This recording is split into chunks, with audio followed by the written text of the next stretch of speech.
Hi students, now this is the second part of chapter 11, matter and water. What have you discussed earlier? Let us see again. It was nothing but about the matter and the three states of matter. Okay. So now in this chapter we are going to discuss about the three states: solid, liquid and gases and interchange of states.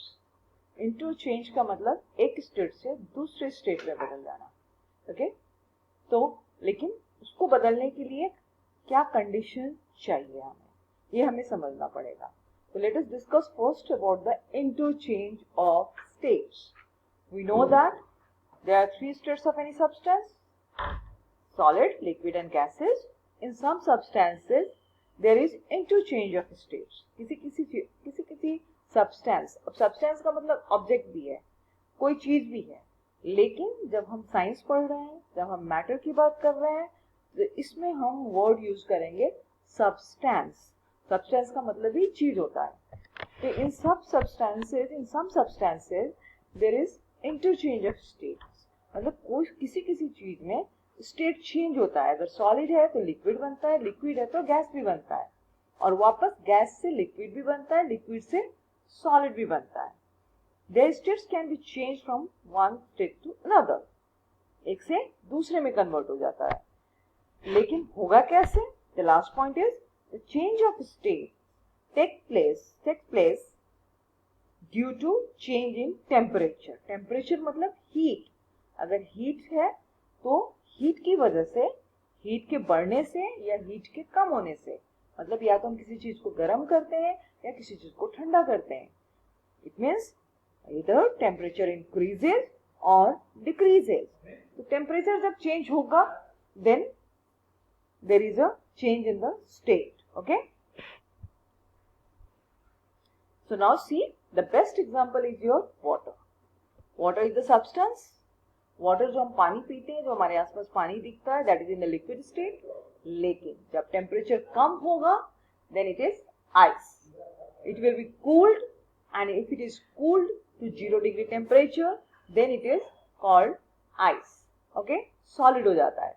और फिर जब वो water बनता है, गर्म करेंगे तो water बन जाएगा. अगर हम आइस क्यूब को फ्रीजर से निकाल के बाहर रख देंगे तो सराउंडिंग का जो हीट है, मतलब फ्रीजर के बाहर तो टेम्परेचर ज्यादा ही होता है, तो क्या होता है, आइस अपने आप पिघलने लगता है. आपने घर में देखा होगा, आइस को अगर फ्रीजर से निकाल के बाहर रख दें तो धीरे धीरे आपका पिघलने लगता है. Okay, so that is, it is absorbing the heat from the surrounding. Surrounding से ये हीट को एब्जॉर्ब करता है, तो ये वाटर में कन्वर्ट होता है.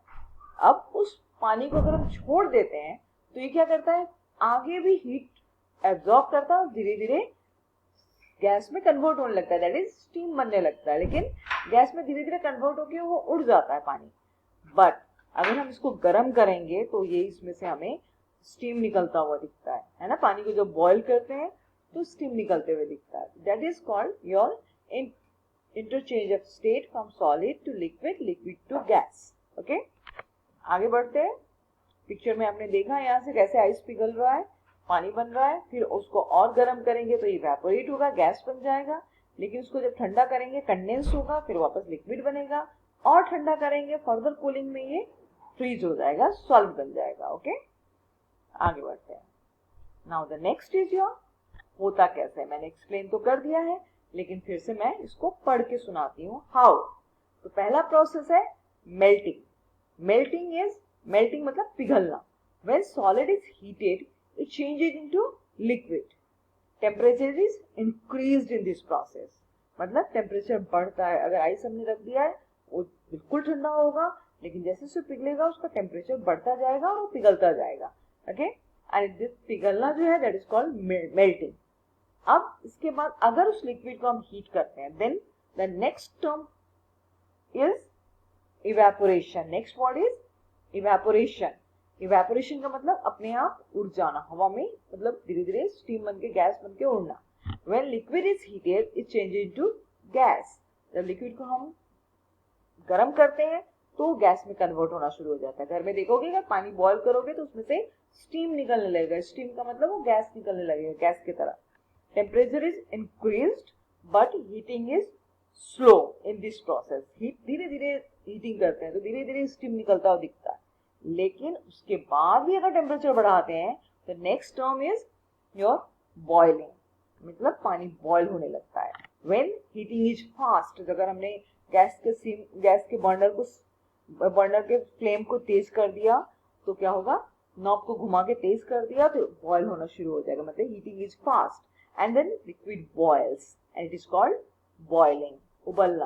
ओके, तो ये सारी चीजें हैं। जब हम हीट को सप्लाई करते जाते हैं तो सॉलिड लिक्विड बनता है, और हीट बढ़ाते हैं तो लिक्विड गैस बन जाता है। Okay, now the next is our another terminology is there, that is condensation.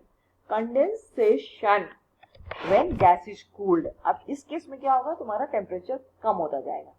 Temperature को हम कम करेंगे, मतलब हीटिंग हटा देंगे, अपने आप ठंडा करते जाएंगे। When gas is cooled, it becomes liquid. Gas अगर ठंडा होता है तो लिक्विड में कन्वर्ट होता है। आप पानी को बॉईल करके देखिए, उसके ऊपर ढक्कन रख दीजिए, गैस बर्नर को, you just switch off the gas burner. What did you say? What do you see there? Now, after some time, if you remove the lid from, when you remove the lid from the vessel, you can see the water droplets in that.